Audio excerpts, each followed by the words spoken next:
Finally जो आज की वीडियो जो है क्लास 10th के बच्चों के लिए वेरी वेरी मोस्ट इंपॉर्टेंट होने वाली है। देखो आज हम लेकर के आ गए हैं सामाजिक विज्ञान के very very most important question. बस मात्र इसी वीडियो को देख करके चले जाना, आप लोगों का काम हो जाएगा, है ना। आप लोगों ने अभी तक कुछ भी नहीं पढ़ा है, मुझे कोई फर्क नहीं पड़ता है। आप लोगों ने सामाजिक विज्ञान को बिल्कुल भी छुआ नहीं है, आप लोगों ने मेरे पर जो सामाजिक विज्ञान का नाम ही नहीं सुना है, तो कोई दिक्कत नहीं, कोई टेंशन नहीं। बस मेरी इस वीडियो को देख करके चले जाना, पूरा काम हो जाएगा आप लोगों का। अभी तक आप लोगों ने सामाजिक विज्ञान में कुछ नहीं पढ़ा, ना तो आप लोगों ने बहुविकल्पी प्रश्न पढ़े, ना तो आप लोगों ने लघु प्रश्न पढ़े, ना तो आप लोगों ने दीर्घोत्तरीय प्रश्न पढ़े। मुझे कोई फर्क नहीं पड़ता है, मुझे फर्क पड़ता है सिर्फ आप लोगों को टॉपर बनाना है। मेरा टारगेट है टॉपर हैं और टॉपर बना देंगे। जैसे मैं टॉपर बना वैसे आपको भी टॉपर बना देंगे। बस आप लोगों को क्या करना है, इन्हीं बहुविकल्पी प्रश्न, जितने भी बहुविकल्पी प्रश्न पढ़ाऊँ सिर्फ वही प्रश्न तैयार करके चले जाओ, और जितनी भी मैं आप लोगों को लघु प्रश्न पढ़ाऊँ बस वही तैयार करके चले जाओ। बिल्कुल सेम यही प्रश्न आएंगे, और जितने भी बच्चे 2026 में पेपर देने वाले हैं तो उनके लिए video very very most Ram बाढ़ कह सकते हो इसको आप लोग, है ना। बस रट लो मेरे पर, चुप बस आज ही आप लोगों ने 95% नंबर पक्का कर लो। बिल्कुल सेम यही प्रश्न आएंगे, बिल्कुल यहाँ से एक भी प्रश्न बाहर नहीं जाएगा। देखो मेरे पास पेपर भी है जो मैं लेकर के आया हूँ, और पेपर में आप लोगों को दिखाऊंगा कि किस तरीके से। देखो यहाँ पर 20 प्रश्न पूछे जाएंगे, जो कि इस तरीके से 20 ऑब्जेक्टिव प्रश्न पूछे जाएंगे, और यही वाले 20 प्रश्न आएंगे। बस यही पर 20 प्रश्न आएंगे, इससे बाहर कुछ आएगा भी नहीं। तो आप लोग क्या करो, सभी के सभी प्रश्नों को नोट कर लेना, और पेपर जैसे आप लोगों का पेपर हो जाए और मिला लेना, सब कुछ यही प्रश्न मिलेंगे, यहाँ से एक भी प्रश्न बाहर नहीं जाएगा। पहला प्रश्न है मेरे प्यारे बच्चों की, नेपोलियन का संबंध किस देश से था। 100% आएगा, डबल स्टार बना लो इस पर 100% आएगा, एग्जामिनर भी नहीं रोक पाएगा। एक बार एग्जामिनर भी अगर मेरे जो जमीन पर उतर है ना, वो भी अगर कह दे कि इस प्रश्न को मत डालो, तो ये प्रश्न मेरे जो जरूर आएगा, 100% आएगा मेरे पर। जो अगर ये प्रश्न नहीं आएगा तो पेपर ही नहीं होगा आपका बोर्ड का, है ना, क्योंकि इसके बगैर तो पेपर ही नहीं बनता है बोर्ड का, क्योंकि ये प्रश्न तो हर साल आता है ना। देखो नेपोलियन का संबंध किस देश से था, तो टिक लगा देना, फ्रांस को सही कर देना, 100% आएगा। गारंटी के साथ मैं आप लोगों से 100% गारंटी ले सकता हूँ कि ये प्रश्न जरूर आएगा, एग्जामिनर भी नहीं रोक पाएगा और बोर्ड भी नहीं लो। उस बोर्ड की क्या ताकत जो इस प्रश्न को रोक कर दिखा दे। अगला देखो प्रश्न नंबर 2 कि यंग इटली सोसाइटी का संस्थापक कौन था। वेरी वेरी मोस्ट इंपॉर्टेंट है, इस पर भी डबल स्टार बनाओ। कोई भी दुनिया की कोई ताकत ही नहीं जो इसको हिला सके, बिल्कुल आएगा, 100% गारंटी के साथ आएगा मेरे प्यारे बच्चों। देखो ए ऑप्शन दिया गैरीबाल्डी, बी ऑप्शन दिया काबूर, सी ऑप्शन दिया बिस्मार्क, डी ऑप्शन दिया मैजनी। जरूर आप लोग मैजनी को सही कर देना, 1 नंबर मिल जाएगा मेरे पर। जो बिल्कुल मैं चुटकी बजाकर कह सकता हूँ कि बिल्कुल 100% एकदम हो ब्रू यही वाला प्रश्न रखा हुआ मिलेगा आप लोगों को बोर्ड में, है ना। अगला देखो प्रश्न नंबर 3 देखो मेरे जो सब कुछ यही प्रश्न आएंगे, बिल्कुल रियल, एकदम फंस चुके हैं पेपर में। अब क्या दिक्कत, अब क्या टेंशन लेना। प्रश्न नंबर 3 देखो कि सविनय अवज्ञा आंदोलन कब चलाया गया। मेरे पर जो बिल्कुल जैसे ही प्रश्न है सीधा आंख मीच कर 1930 को सही कर देना और आगे बढ़ जाना। 1 नंबर देगा, और 1 नंबर मतलब कि पूरा का पूरा 1 नंबर देगा एग्जामिनर आपको, एक भी नंबर नहीं काटेगा, मैं आप लोगों से 100% गारंटी के साथ कह सकता हूँ। अगला प्रश्न देखो तीसरा, प्रश्न नंबर 4 देखो। प्रश्न नंबर 4 कह रहे हैं कि करो या मरो का नारा किसने दिया था। करो या मरो का नारा किसने दिया था। ए ऑप्शन दिया सुभाष चंद्र बोस, बी ऑप्शन दिया भगत सिंह, सी ऑप्शन दिया चंद्रशेखर आजाद, डी ऑप्शन दिया महात्मा गांधी। जैसे ही आए महात्मा गांधी को सही कर देना 100% के साथ मेरे को ट्रिपल स्टार बना लो, 3 स्टार बना लो। मतलब very very most important question है, हर साल आता है, कोई नहीं रोक पाएगा, आपके क्लास टीचर भी नहीं रोक पाएंगे इस प्रश्न को आने से मेरे पर। जो प्रश्न नंबर 5 देखो क्या कह रहा है कि 1785 ईस्वी में सूत काटने वाली नई मशीन का आविष्कार किसने किया। Very very most important question, है ना। प्रश्न नंबर 5 देखो बहुत ही इंपॉर्टेंट क्वेश्चन है, हर साल आता है, कोई रोक भी नहीं पाता है इस प्रश्न को आने से, पता नहीं कहाँ से आ जाता है। ए ऑप्शन दिया हरग्रीव्स, बी ऑप्शन दिया स्टैनली, और सी ऑप्शन दिया रिडले, और डी ऑप्शन दिया जोहन। जैसे ही आए हरग्रीव्स को सही करना, 1 नंबर एग्जामिनर चुपके से दे देगा आपको। अगला प्रश्न नंबर 6 देखो।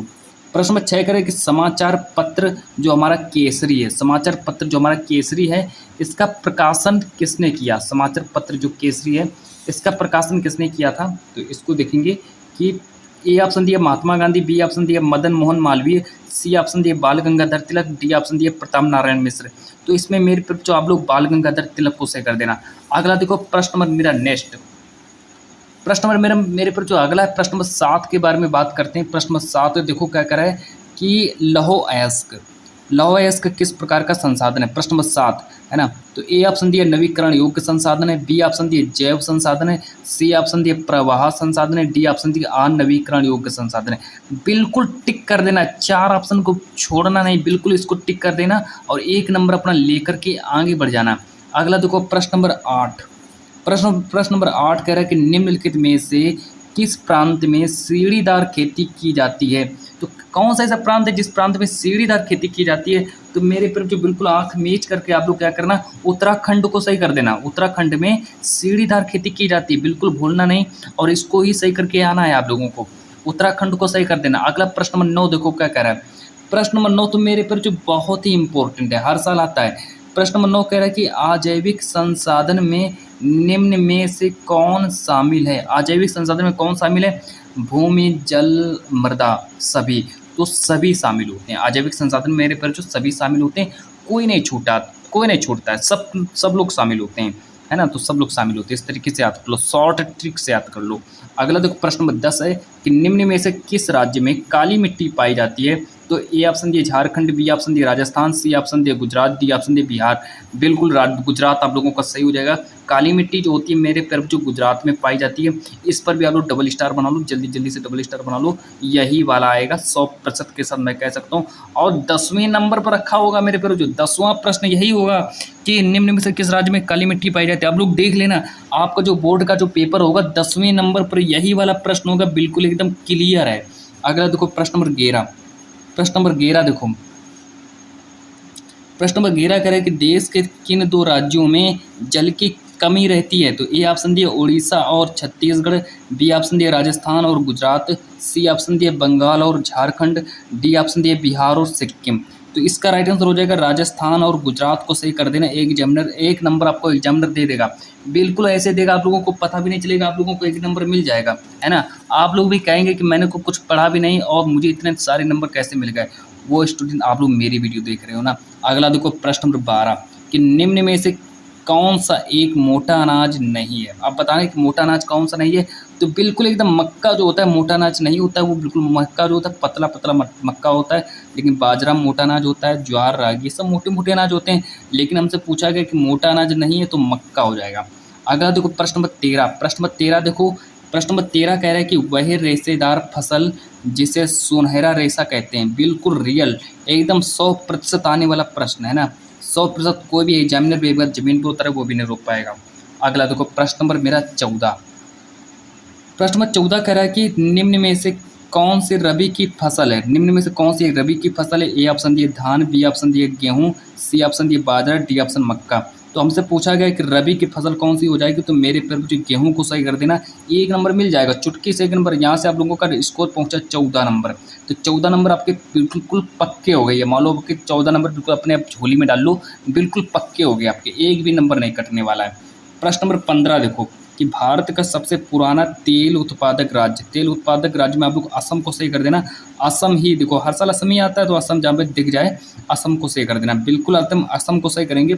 अगला प्रश्न नंबर 16 देखो, प्रश्न नंबर 16 करें कि लिग्नाइट कोयला, जो हमारा लिग्नाइट जो कोयला होता है, लिग्नाइट कोयले के प्रमुख उत्पादक क्षेत्र कौन से हैं? ए ऑप्शन दिए नवेली, बी ऑप्शन दिए रानीगंज, सी ऑप्शन दिए झरिया, डी ऑप्शन कोरबा। तो नवेली हमारा सही हो जाएगा, तो नवेली को सही कर देना। 1 नंबर एग्जामिनर आप लोगों को चुपके से दे देगा, बिल्कुल वो कहेगा कि बच्चे ने बिल्कुल सही किया है, इसको तो 1 नंबर बनता ही है। अगला देखो प्रश्न नंबर 17। निम्नलिखित में से लौह खनिज है, तो निम्नलिखित में से लौह खनिज क्या हो जाएगा? ए ऑप्शन दिया मैंगनीज, बी ऑप्शन दिया सोना, C option bauxite, D option अभ्रक। तो मैंगनीज को सही करेंगे यहाँ पर। तो मैंगनीज को सही करके फिर हम धीरे से आगे बढ़ेंगे, है ना। धीरे से आगे बढ़ने के बाद फिर मेरा 18 प्रश्न नंबर क्या कह रहा है? प्रश्न नंबर मेरा 18 कह रहा है कि सीमेंट उद्योग का प्रमुख कच्चा माल क्या है? Most important question, most important question है, हर साल आने वाला प्रश्न है। ए ऑप्शन दिया चूना पत्थर, बी ऑप्शन दिया बलुआ पत्थर, सी ऑप्शन दिया लाल पत्थर, डी ऑप्शन दिया कोबाल्ट। तो मेरे पर जो जैसे ही प्रश्न आए तो इसमें आप लोग चूना पत्थर को सही कर देना है, 1 नंबर मिल जाएगा। यहाँ से स्कोर आप लोगों का पहुँचा 18 अंक। आगे देखो प्रश्न नंबर 19 के बारे में बात करते हैं कि उद्योगों से किस प्रकार का प्रदूषण होता है। जो हमारा उद्योग जो होता है, उद्योगों से किस प्रकार का प्रदूषण होता है, तो लगा देना मेरे पर, जो सभी पर टिक कर देना, सभी पर टिक कर देना, वो सभी नंबर आप लोगों को मिल जाएंगे।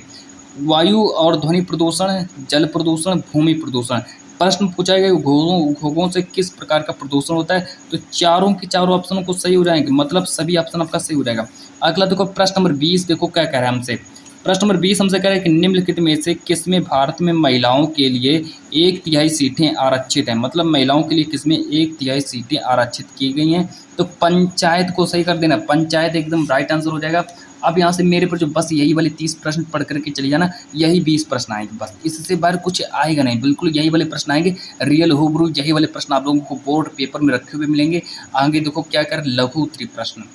लघु उत्तरीय प्रश्न देखो क्या कह रहा है, लघु उत्तरीय प्रश्न में कह रहा है कि लघु उत्तरीय प्रश्न को पढ़ेंगे कि प्रश्न नंबर 1 को पढ़ेंगे, प्रश्न नंबर 1 को पढ़ेंगे, सीधा डायरेक्ट 4 नंबर का फंसने वाला है। कई टीचर क्या करते हैं, वो सीधा प्रश्नों को बता देते हैं कि आप लोग इस प्रश्न को याद कर लो, लेकिन मैं उस प्रश्न के साथ उसका आंसर भी लिख कर के आया हूँ, आप लोगों के साथ उसका आप लोग आंसर भी याद कर लो, है ना। क्योंकि बहुत से टीचर होते हैं जो आंसर नहीं बताते हैं, तो मैं उनका आप लोगों को आंसर भी लेकर आया हूँ। कह रहा है कि नेपोलियन के प्रमुख सुधारों इस प्रकार हैं। प्रश्न पहले पढ़ेंगे कि नेपोलियन द्वारा किए गए सुधारों का वर्णन करो। नेपोलियन द्वारा किए गए सुधारों का वर्णन करो, लघु उत्तरीय प्रश्न है, सीधा डायरेक्ट 4 नंबर का आएगा। अब देखो प्रश्न पढ़ेंगे, पहला सुधार क्या है, पहला सुधार है कि शासन संबंधी सुधार, पहला सुधार है शासन संबंधी सुधार। इसको पढ़ेंगे कि नेपोलियन की शासन व्यवस्था, जो नेपोलियन की जो शासन व्यवस्था जो थी वो कैसी थी, प्रतिभा, व्यापकता और कार्य क्षमता के सिद्धांतों पर आधारित थी, बस इतना लिख देना। अगर जैसे प्रश्न आए कि नेपोलियन द्वारा किए गए सुधारों का वर्णन करो, तो पहली हेडिंग डाल देना शासन संबंधी सुधार, उसमें आप लोगों को लिखना है कि नेपोलियन की शासन व्यवस्था प्रतिभा, व्यापकता और कार्य क्षमता के सिद्धांतों पर आधारित थी। इतना सब कुछ लिखने के बाद फिर आप लोग आगे चले जाना। आगे चलने के बाद फिर आप लोगों को सेकेंड हेडिंग दिखेगी आर्थिक सुधार। आर्थिक सुधार में आप लोगों को क्या लिखना है, देखो आर्थिक सुधार में आप लोगों को लिखना है कि नेपोलियन ने पेरिस में बैंक ऑफ फ्रांस की स्थापना कराई। नेपोलियन ने पेरिस में बैंक ऑफ फ्रांस की स्थापना कराई, इतना तो आप लोग लिख सकते हैं, है ना। आर्थिक सुधार पूछा गया कि नेपोलियन ने पेरिस क्या है, पेरिस एक शहर है, और पेरिस में ही बैंक ऑफ फ्रांस की स्थापना करा दी नेपोलियन ने। मादक द्रव्य जो होते हैं जैसे शराब हो गया, नमक हो गया, और इन सब पर नेपोलियन ने कर लगा दिया। जैसे कि मादक द्रव्य हो गया आपका, नमक हो गया, नमक पर कर लगा दिया, और चोर बाजारी जैसे बहुत लोग चोरी कर लेते हैं तो उस पर भी और मुनाफाखोरी को जड़ से ख़त्म कर दिया। तो इतना हम लोग बना कर लिख देना। अगला है अब जो तीसरा सुधार देखो क्या है, तीसरा सुधार है कि शिक्षा संबंधी सुधार। तो नेपोलियन ने कुछ शिक्षा संबंधी सुधार भी किए थे, और कौन कौन से शिक्षा संबंधी सुधार हैं जो सीधा डायरेक्ट नेपोलियन ने ही किए थे। तो चलिए बात करते हैं कौन कौन से शिक्षा संबंधी सुधार हैं जो नेपोलियन ने ही किए थे। यहाँ से पढ़ेंगे कि नेपोलियन ने शिक्षा के क्षेत्र में महत्वपूर्ण सुधार किए। क्या क्या सुधार किए, नेपोलियन ने फ्रांस में राष्ट्रीय शिक्षा की नींव डाली, मतलब नेपोलियन ने फ्रांस में ही देखो राष्ट्रीय शिक्षा की नींव डाल दी, है ना। अब आगे देखो पढ़ेंगे कि और पेरिस में एक विश्वविद्यालय की स्थापना कराई। तो बहुत ही इंपॉर्टेंट है प्रश्न, आप लोगों से यहाँ पर ये शॉर्टकट में पूछ सकता है, मतलब बहुकल्पी प्रश्न में पूछ सकता है कि पेरिस में विश्वविद्यालय की स्थापना किसने कराई, तो नेपोलियन को याद रखेंगे। अब यहाँ से प्रश्न नंबर सेकंड के बारे में बात करने वाले हैं। प्रश्न नंबर 2 को देखेंगे। प्रश्न नंबर 1 हमारा कंप्लीट हुआ। ये प्रश्न जो सीधा डायरेक्ट 4 नंबर का बनेगा। देखो यही वाले जितने भी लघु उत्तरीय प्रश्न बताऊं और जितने भी दीर्घ उत्तरीय प्रश्न बताऊं, सब कुछ यही वाले प्रश्न आएंगे, और यहाँ से एक भी प्रश्न बाहर नहीं जाएगा। 4 नंबर के सभी प्रश्न आपके पेपर में फंसने वाले हैं। बिल्कुल रियल एकदम यही वाले प्रश्न आप लोगों को देखने को मिलेंगे, बिल्कुल एकदम डायरेक्ट। एग्जामिनर भी कहेगा कि बच्चे ने किस तरीके से लिखा, उसको मैं 4 के 4 नंबर दे देता हूँ। चलो बिल्कुल। असहयोग आंदोलन शहरों में धीरे धीरे धीमा क्यों पड़ा, कोई 3 कारण स्पष्ट करो, 4 नंबर का आएगा, है ना। तो अब यहाँ से देखो लिखेंगे कि असहयोग आंदोलन शहरों में धीरे धीरे धीमा पड़ने के कारण। देखो कौन कौन से कारण हैं जिसके कारण असहयोग आंदोलन धीमा पड़ गया, तो कौन कौन से कारण हैं, उन कारणों को लिखेंगे। देखो पहला कारण है हमारा, पहला कारण क्या है कि विद्यार्थी, लिखना स्टार्ट करेंगे।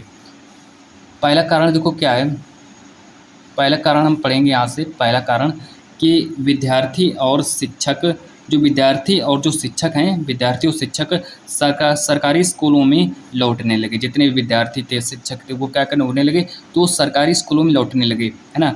और वकील जो थे, वकील दोबारा सरकारी अदालतों में दिखाई देने लगे। मतलब पहले क्या हुआ कि वकील चले गए और फिर से वकील वहीं पर मतलब अदालत में दिखाई देने पड़े। तो इतना याद कर लेना। अगला देखो दूसरा कारण कि खादी का कपड़ा काफ़ी महंगा हो गया। जो हमारा खादी का पहले कपड़ा चला करता था वो बहुत ही महंगा हो गया था, जिसके कारण यह कपड़ा आम आदमी की खरीद से बाहर हो गया। अब जब खादी का कपड़ा जब महंगा हो गया तो बहुत से लोग खरीद नहीं पा रहे थे। अब जो गरीब लोग हैं वो कैसे खरीद पाएंगे, आम आदमी वो इतना महंगा कपड़ा कैसे खरीद पाएंगे। तो इसीलिए खादी का कपड़ा महंगा हो गया। आगे देखो तीसरा, कि जिन्होंने नौकरियां छोड़ी थीं उनके लिए रोजगार न होने के कारण वे अंग्रेजी सरकार के अधीन नौकरियों में लौटने लगे। मतलब कि जिन्होंने नौकरियां छोड़ दी थी, जिनका मन था कि हम नौकरी नहीं करेंगे, तो वो फिर पुनः देखो नौकरी में आ गए। उन्होंने क्या किया, उन्होंने अंग्रेजियों के अधीन आकर मतलब वहाँ पर नौकरी करना प्रारंभ कर दिया। तो ये हमारा प्रश्न नंबर सेकंड हमारा कंप्लीट हुआ। प्रश्न नंबर थर्ड के बारे में बात करते हैं। अब देखो प्रश्न नंबर थर्ड हमारा देखो क्या कह रहा है। प्रश्न नंबर 3 के बारे में बात करते हैं। प्रश्न number 3 very very most important question, सीधा डायरेक्ट 4 नंबर का फंसने वाला है कि लोहा मनुष्य के जीवन में किस प्रकार क्रांतिकारी परिवर्तन ला सकता है। इस प्रश्न को पढ़ेंगे कि लोहा जो होता है मनुष्य के जीवन में किस प्रकार क्रांतिकारी परिवर्तन ला सकता है। 4 नंबर का आएगा। जरूर रट कर चले जाना, बिल्कुल एकदम फेंक कर चले जाना और जाना बिल्कुल ऐसा ही छाप देना, बिल्कुल यही आएगा पेपर में। अगला देखो कि लोहे की खोज से मनुष्य के जीवन में क्रांतिकारी परिवर्तन आया है, जो इस प्रकार स्पष्ट है। अब देखो कौन कौन से ऐसे क्रांतिकारी परिवर्तन आए हैं, बिल्कुल इन्हीं को याद करके चले जाना, 100% फंसेंगे पेपर में। कि लोहे की खोज से कृषि क्षेत्र में क्रांति आ गई। मतलब जैसे लोहे की खोज हुई तो क्या हुआ, कृषि क्षेत्र में क्रांति आ गई, है ना। अब हंसिया कुदाल हल बनने लगे। मतलब जैसे लोहे का निर्माण शुरू हुआ तो क्या हुआ, जितने भी हंसिया, देखो पहले हंसिया बनना स्टार्ट हुआ, कुदाल बन गए, हल बन गए और जिससे खेती करना आसान हो गया। बस ऐसे ही बना बना कर ली तो क्या जाता है आप लोगों का कि लोहे की खोज से कृषि क्षेत्र में क्रांति आ गई।